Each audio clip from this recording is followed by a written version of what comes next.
Israeli Prime Minister Benjamin Netanyahu was back at the White House today for another round of talks with President Trump. The meeting comes as the White House is pushing for a new ceasefire deal between Israel and Hamas. The White House says Steve Witkoff, the administration's special envoy to the Middle East, will travel to Doha later this week, where a new round of peace talks is taking place. During a cabinet meeting on Tuesday, President Trump spoke about the efforts toward a ceasefire.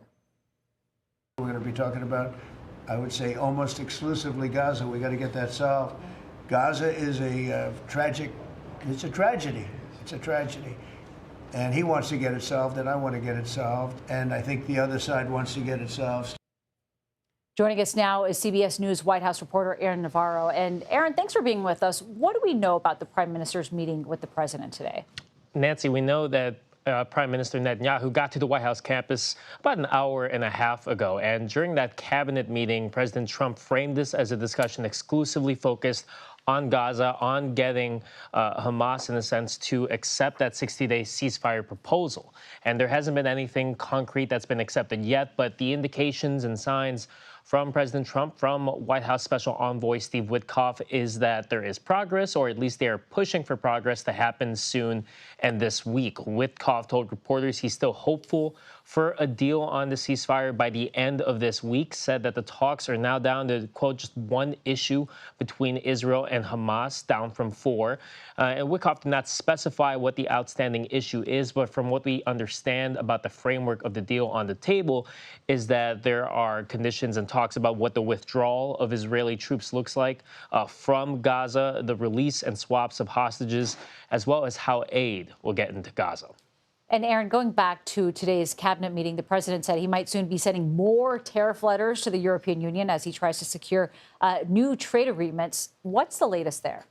Yeah, the president said that while talks seem to be going well with the European Union, that the U.S. is likely, quote, 2 days away from sending them a tariff letter. And he overall, framed these tariff letters as a deal in their own right, because he says it is less than what they are charging the U.S. for American exports. It is less than what, in his eyes, and what will balance the trade deficit between the U.S.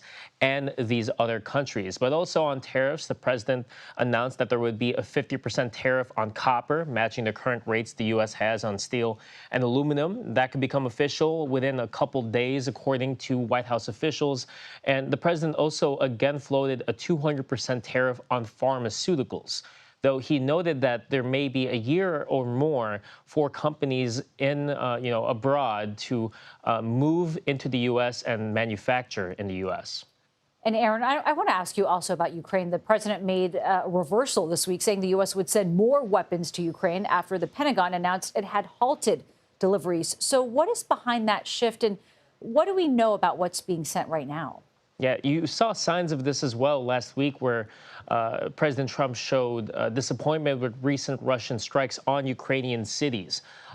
Last Thursday, he seemed frustrated that a call with Russian President Putin did not result in any progress when it comes to ending the war between Russia and Ukraine. And today, during his cabinet meeting, President Trump said that President Putin is, quote, killing too many people, and thus he's approved of more weapons to help Ukraine defend themselves. We saw the Pentagon put out a statement last night saying that at the direction of President Trump, they are sending Ukraine additional defensive weapons, though there is one interesting point to watch in that the pause that initially came last week were on weapons that were approved to be sent to Ukraine by the Biden administration. So we're looking to see if the Trump administration will add any on top of that, especially as President Trump is expressing his displeasure with President Putin.